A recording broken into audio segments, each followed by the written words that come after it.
Illinois Stories is brought to you by the Corporation for Public Broadcasting, Illinois Arts Council Agency, and by the supportive viewers like you. Thank you. Hello, welcome to Illinois Stories. I'm Mark McDonald in Springfield at Abraham Lincoln Presidential Museum in front of the exhibit hall. And this exhibit hall has been closed for over a year. It's open again now with the State of Sound, and this is quite a departure from what you might normally see here at this museum. And it's a concept that's very interesting, Lance, because when you started thinking about this, you started thinking, you know what, Illinois has been the seed for a lot of different types of music. And it's spread from Illinois all over the world in many cases. So that's really what you're focusing on here, is not only what music was developed here in Illinois, but how it all got spread around the world. Right, yeah. It was a kernel of an idea at the beginning. We have, roundtable discussions about what sort of exhibits we should put on in this gallery. And we actually call it the Illinois Gallery because it gives us an opportunity to talk about things that are a little other than Lincoln. Mm-hmm. I mean, we can still do a Lincoln exhibit in here, but this, our mandate also is to interpret the Illinois' history as well. So this idea sort of was dropped on the table. We talked about it a little bit and we thought, oh my gosh, that's a really big topic. Can we do that in this space? And so we came up with a concept that we thought really celebrated music, but also talks a little bit about sort of making an argument about what you just said. Where's Illinois' place in sort of the soundtrack, and what have we offered the globe and the world? And I think this exhibit actually gives a patron that maybe has a kernel of an idea of what music from Illinois really is, but it should really broaden their horizons. The first thing you see are these massive speakers, and of course a bunch of headphones over here that you feel free to grab and play with. But these these really draw your attention, and they give you a real good clue to what you're about to see. Yeah, in fact, we wanted to do something out here in the plaza that sort of really would attract the attention of the patrons, and really project the idea that this is all about sound. This is all about music from Illinois. One of the engineering issues we had was we had so many stories to tell, we couldn't control the sound in the gallery. 3,000 square feet sounds like a lot, but when you have 13 different stations making noise, there's no engineering way of controlling the sound. In fact, we reached out to the people at Shure who were going to loan us some microphones for the exhibit, and we told them a little bit about the challenges that we were facing. They said, look, we just worked with another museum, they have a similar problem. They tried all these different directional speakers that are supposed to work like a shower. You stand underneath it, you can hear it, and if you step out, you don't hear it. And after trying every single one, they came back to us, and we ended up providing headphones for them too. So the people at Shure knew their stuff, and in the end, they have donated quite a number of headphones for our patrons to use so that they can experience the different stations in the exhibit. Let's go in, and this is interesting too, because when you go in, you're going backstage. Right. Okay, and so you're pointed to everything that might be going on behind the scenes. Right. So we came up with the idea that the immersive experience in the gallery should be a backstage experience, and that means that we developed and really trimmed out the gallery space not to look like an art exhibit, but to really look sort of industrial. These three roll-up doors are not really roll-up doors. In fact, not only are there three roll-up sort of doors as if trucks are backing up, we actually have a door that has like a window in it where you can see trucks backing up to give patrons an idea that this space in this environment you're in should be sort of like that frenetic, chaotic backstage experience.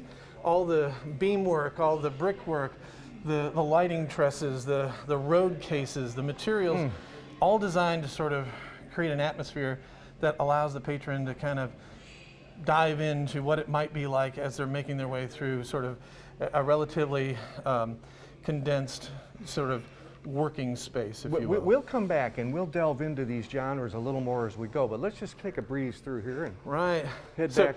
These little stations are where people will plug in their headphones to learn about a particular genre. The exhibit is really divided up by genre. Now, I will say this, if you ask a recording artist, they don't like being categorized. They make the music that they make. But for the sake of the patron experience, for the sake of the reader, we went about basically telling this story by genre. So starting with gospel, all the way through to hip hop and alternative and punk. I mean, every music style that you can possibly imagine is in this. And so we ended up having to sort of make that curatorial decision about grouping them together, Sure. sort of to make it a little bit more digestible. Right, right. I mean, for not our everybody's an expert, and they're going to be able to have to categorize this in their mind to be able to sort of decompartmentalize what they're seeing. So one of my favorite features of this exhibit is the fact that we decided that the delivery method for music to the masses for a long time was radio. And so we wanted to at least dip our toe in the history of radio in Illinois, but at the same time, I wanted to give our patrons sort of a fishbowl experience. I wanted to also figure out a way to make a living history experience. So we decided that we would invite radio DJs from all over the state in all different music genres to come to Springfield and spend their drive time, their morning show, their midday show, broadcasting from this little studio here, which has actually been kitted out with vintage radio equipment, all made in Illinois as well. Can we go in? Yeah, let's have a look. Thank you.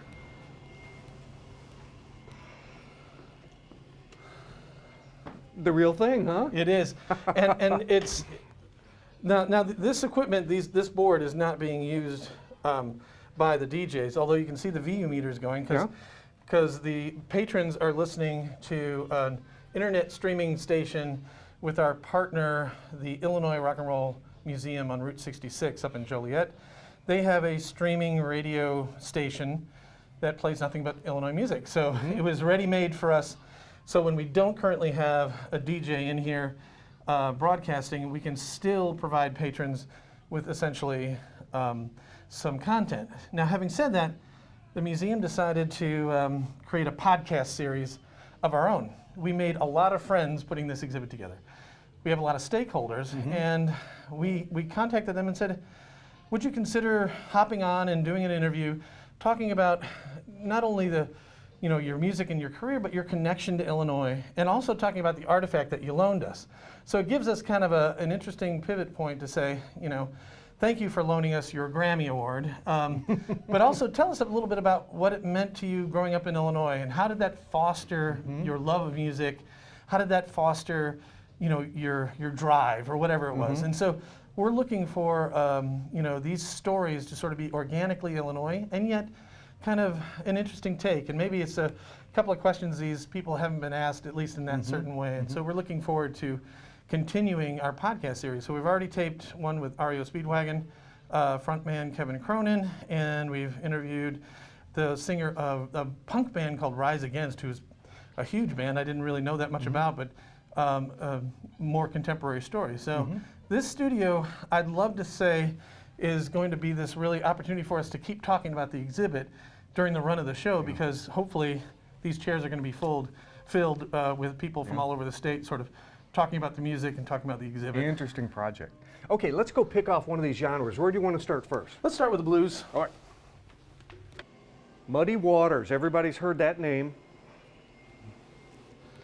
Yeah, well, of course we wanted to make a big deal about Muddy Waters because he sort of is seen as one of the primary figures in the blues migration story. This idea that people came from the South, reinvented their music when they got to the Chicago area for the most part. And then one could argue that that particular phenomenon of these blues artists coming from the South and settling in Chicago and reinventing their sound and electrifying their sound had a global impact. And so sort of putting Illinois as ground zero, Muddy Waters is one of those important characters. Well, we were in the middle of discussing materials that we could borrow of Muddy's from his son Joseph, when unfortunately Joseph passed away about 6 months ago of a heart attack. And he was actually a rising star himself in the blues scene. So we made sure that we had a few materials in the exhibit, but we realized that that family needed to continue to mourn, and it was inappropriate for us to try to pursue borrowing artifacts from the family. But one of the artists I definitely want to talk about is Howlin' Wolf. Again, another one of these really amazing blues artists. He had a signature voice. If you've ever heard what Howlin' Wolf sounds like, he was like 6'2", 6'3", 250 pounds, and his heart came out of his mouth, and he had this amazing voice. Now, he passed away in the early 70s, and his daughter Betty was an amazing sort of champion of her father's work. But unfortunately, she didn't have a ton of artifacts. And when I think of artifacts, I think of usually tangible, dimensional materials. And she just said, well, I just didn't get a lot of stuff. It's just, you know, people didn't make as much money back in the day, you know. And so she looked through the materials she had, and we talked a little bit about what she had. And she said, well, I've got a couple things that are very personal that really kind of humanize them, and I'd rather loan you those materials. So one of the things we have is one of his harmonicas. It's actually a harmonica in the key of A, which is a big blues key. We actually have his gun license. So his name was Chester Burnett, and he used to carry a handgun because the world of blues and the blues circuit, sometimes you needed to protect yourself, even if you were 6'3" and 250 pounds. Also have his shaving brush. Obviously, he was born around the turn of the century. This would have been something he would have normally used. The Rock and Roll Hall of Fame induction plaque was given to him posthumously. He had already passed away. His Betty's mother and Betty went to the ceremony, and then in the 1990s, they did the U.S. Postage. A U.S. Postal stamp. Did a Howlin' Wolf stamp. This was, you know, this wasn't everything she had, but it was most. And I just feel very, very privileged that she entrusted these materials, no matter how small they are. And they're not as sexy as guitars and things, but I'd like to think people would, you know, really get something out of it. Almost everything in here is on loan from family and friends, and this is one wild-looking guitar. Yeah, so, you know, Buddy Guy is sort of the last of those blues migration artists still around, and he's in his 80s. And the polka dot he picked up because it was sort of an homage to his mother. His mother used to wear polka dots. And he has a black and white polka dot, and Fender now makes his signature guitar, and he pretty much plays his signature guitar as his regular touring guitar. This is one that he played regularly at his club, Legends in Chicago. And the other thing that I really wanted to point out was they actually make a polka dot wah-wah pedal that is a signature Buddy Guy. It sort of has this, but he actually went one step further and had it completely blinged out and bedazzled, or whatever you want to call that. You cannot buy that in store. In fact, he played it once and realized he was worried bits were going to fall off or it wasn't going to. So he really just played that wah-wah pedal once, and then he just coveted it. And when we talked to him about what he'd like to loan, he goes, well, I think people need to see this. You know, you can't really tell a story that has been on any big tours or anything, but he says, I love it, and I just worried about using it. He loves it so much he won't even step on it anymore. So, of course, the blues in Chicago, we feature Alligator Records, Chess Records, Willie Dixon. Willie Dixon's family loaned us this great plaque that celebrated his 75th birthday, and some handwritten lyrics from one of his songs. I mean, made on a Ramana Inn stationery. You gotta love that. Nothing more blues than having handwritten lyrics on motel stationery. John Prine, Lance, just recently passed away, and you have a much of his collection. You have quite a bit. Well, the interesting thing about this little collection of items, it may not seem particularly impressive when you first look at it, and we reached out to the family after kind of an appropriate amount of time and said, we want to make a big deal out of John. He's a treasure to Illinois. What would you suggest? What should we put on display? And one of the things that they thought of right away was the fact that when he got sober, he used to put this sort of collection of materials on little card tables on stage when he was feeling a little anxious about playing. He would glance over and look at these materials, and it would sort of recenter himself. And they couldn't think of a better collection of objects than to have these, what you would normally see as pretty mundane little tchotchkes. Pocket knife, picks, coins, there's the set list, some funky little hot dog award. I mean, nothing that anyone would go, oh my gosh, you know. But this collection of materials meant so much to the family, and I just really appreciate the fact that they thought through it so well. It's extremely personal. Yeah. And look over your shoulder here. I know. I didn't know Carl Sandburg even knew what a guitar was. Oh, no. So Carl Sandburg, as well as being a poet, he did this amazing collection of folk songs called the Great American Song Bag. And he toured the country and played what most people would consider, traditional folk music. You know, sort of that Willie Lomax era, Lead Belly kind of stuff. And this particular guitar is one of his prettiest. It's actually made in Chicago by the Washburn Company, and it's bell-shaped, and it's ornate, and it's beautiful. And the people at the National Park Service site that run the Carl Sandburg home loaned it to us, and it's neat. It's a treasure.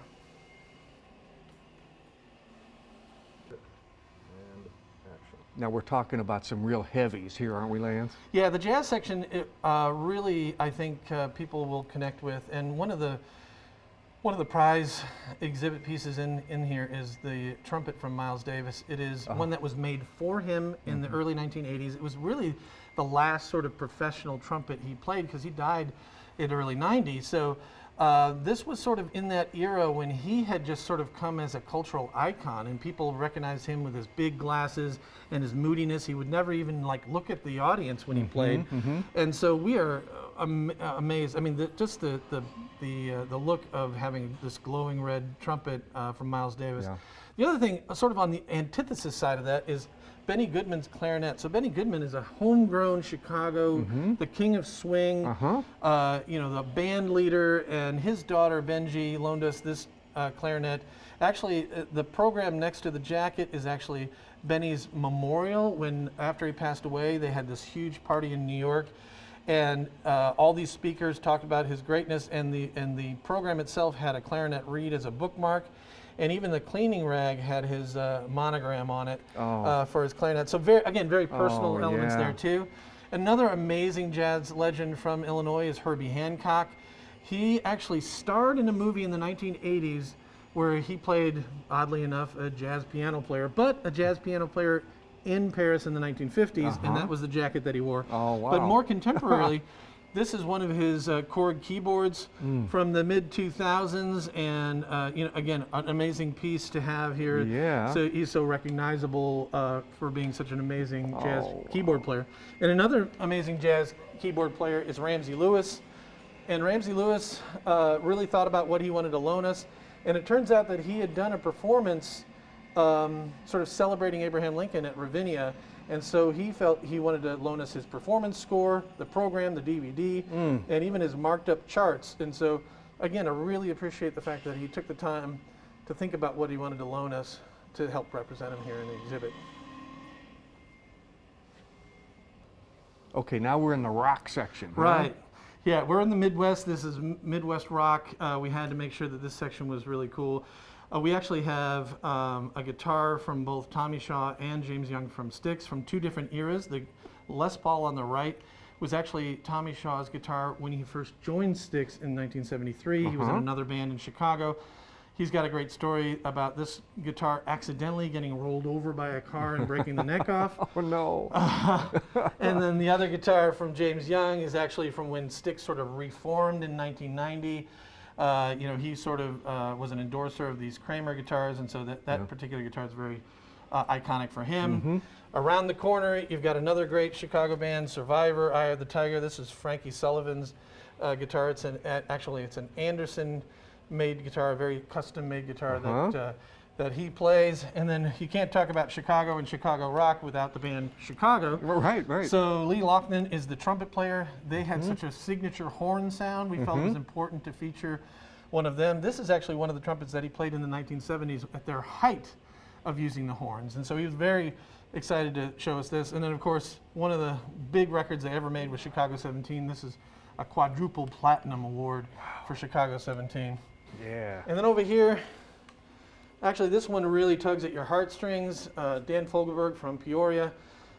This was his go-to guitar. His widow, Jean, is a lovely, lovely lady who lives on Deer Island, Maine, about as far away as you can get and still be in America. We reached out to her early on, and we said we wanted to do an exhibit, that we really wanted to feature Dan, and did she have any materials that she could consider loaning us? And she said, well, I do have his main guitar, which he called Buck, but it's never left the house. She was really apprehensive about loaning it to us, and I said, look, don't feel pressured. If you feel that you'd like to share it with us and share it with our patrons, we would be honored for us to feature it in the exhibit. And she took a while to really think about it, but when she came back, she actually said, well, I think it's really important for people to see the guitar, but I also think it's important for people to understand a little bit about the relationship between Dan and his father, who was a band conductor, and he was the inspiration for Dan's song, Leader of the Band. And so we actually have a copy of a letter that Dan's father wrote to Dan, which is very poignant and talks about how proud he is of Dan. And we actually have his father's baton, his conducting baton. But in the end, Jean Fogelberg drove 3 hours from her house in Maine in order to get this to a place where our sort of art shipper could pick it up. And so we are, again, deeply grateful and privileged to be featuring this and having our patrons be able to be sort of in the presence of essentially Dan's DNA, which still lives on these strings. Yep. Lance, one of the we saw you pick up the headset when you came in, and of course everybody would get one if they wish, and these stations are for them to be able to hear what they're watching. Right. So we created these little little mini documentaries, if you will, but we needed a way for people to listen along, and this is called the State of Sound for a reason. And one of the issues with those overhead speakers I was talking about before was the sound quality was terrible, and we wanted people to experience good sound quality because the music's really great. So a patron will pick up one of these on their way in, and they will use it throughout. And these little stations go with every single genre. So depending on whether you want loud, medium, or soft volume, you would plug in and listen to the documentary, or listen to the narrator of the documentary, and it kind of gives you this much more in depth. These are like 3, 4, 5 minute long sort of videos that talk about not only the music genre but the important artists that are featured in there. And so it becomes a more personal experience. And I really enjoy seeing people just standing there in front of these, watching this, and then they glance over and look at some of the artifacts while they're. And we were watching Earth, Wind, and Fire, and that's Right. really what we've got a demonstration here, don't we? Nice segue. So Earth, Wind, and Fire sort of first makes its appearance in our exhibit in the R&B category, but a lot of people think about them as sort of a disco band. They transitioned from a funk R&B into a disco band, and this stage costume was loaned to us by the Rock and Roll Hall of Fame in Cleveland, and we wanted to make sure that people knew what an 8-track tape was too. We have every type of music medium in this exhibit. So lots of records, 78s, 45s, 33 RPMs. There's cassette tapes and CDs, and yes, 8-track tapes. So super cool, over-the-top costume. But the important thing about this section, House and Disco, was that as disco started to die, a new music genre emerged from Illinois called house music, sort of taking its name from the Warehouse, which is a club in Chicago. And the king, or the godfather of house music, is a guy named Frankie Knuckles, and this is one of his turntables. One of his contemporaries was Derek Carter, who is an international star. His manager is actually out of England because he mostly does performances internationally. And then another big remixer is Steve Silk Hurley. He's remixed everybody from Madonna to every pop artist wanted somebody like Steve Silk Hurley to turn their pop tune into a dance remix, long extended play. And so this particular music genre is sort of unique to Illinois. It sort of emerged from here. And another important artist I think is worth mentioning among some of the really important hip hop artists that have come out of Illinois, including Chance the Rapper and Kanye West, is Common. Talk about someone who is very socially conscious, very critically acclaimed. So in 2015, he not only starred in the movie Selma, but he co-wrote the song Glory, and then was given the opportunity to perform it at the Oscars in 2015 with John Legend. And he loaned us the custom Prada suit that he wore at the performance, as well as the performance score that the orchestra conductor used, as well as a couple other movie props. And so, Common's a good sort of homegrown story. Born in Chicago, really got a street credibility, but his talent just rose to the top as being an actor and a musician. So we're really proud to feature these materials in the exhibit too. Well, Lance, Mahalia Jackson may have been the most famous gospel singer ever, and she was spent much of her life in Chicago, didn't she? She really did, and I think one of the things that is a true testament to her her steadfast devotion to making gospel music is more emblematic here. So Decca Records took a chance on her early on, and she created this wonderful gospel record. It didn't sell particularly well, and they tried to convince her to transition into more secular music. And she stuck to her guns and walked away from this record contract. Only 3 years later, she released another record that was also gospel that blew up and really made her career. We actually have a performance contract from Town Hall. We actually have a performance score for the song "It's All Right," originally produced by the Impressions that Curtis Mayfield sang on. We also have an early record from the Soul Stirrers, which featured Sam Cooke on lead vocals. And I would also say that the gospel is still very much alive. You have the staple singers, pop staples, and we have a Gospel Fest banner from 2000. It is still the largest Gospel Fest festival in the country. Yeah. So even though this is seen as sort of historic music, it is still very much alive. Lance, we just mentioned Curtis Mayfield. This is a pretty hot property here. Yeah. So obviously we wanted to make a big deal about Curtis Mayfield, and we did reach out to his son Shay, who loaned us this Grammy Award nomination plaque from the soundtrack to the movie Superfly. But we wanted something a little bit more dimensional as well, and so the Rock and Roll Hall of Fame in Cleveland had this amazing paisley matching vest and pantsuit from that Superfly era, and I think really kind of exemplifies sort of the flair that Curtis had, and that sort of idea of soul, R&B, and funk, and you know, that era was just so rich in culture. And I can't mention him without mentioning somebody as cool as Shaka Khan, who had this amazing, huge record, I Feel For You, but her start was with the singer of the band Rufus, and the song Tell Me Something Good won a Grammy in 1974, and for Best R&B single as well. And some of the other important soul actors include Lou Rawls with that great deep voice. Man, Sam Cooke, we mentioned him in the gospel section, an amazing voice. Earth, Wind & Fire shows up here in R&B, and of course Tina Turner, who just got nominated for the Rock and Roll Hall of Fame. She and Ike really based their operations out of East St. Louis. And I can't mention, I can't forget to mention Jennifer Hudson, who graciously loaned us this huge portrait of her as Aretha Franklin that actually is featured in the upcoming movie Respect. And this was hanging in her house, and I literally drove to her house and picked this up and took it out of her garage and brought it here to this museum. So it's a really cool story and a great piece, and I think, you know, the soul section is super important to the Illinois story as well. The State of Sound, you can't see this whole thing in 30 minutes, you'll have to come down and see it, is at the Abraham Lincoln Presidential Museum through January. And one point to note, that if you have your vaccination, your COVID vaccination, you get in free during the month of May and June. With another Illinois story in Springfield, I'm Mark McDonald. Thanks for watching.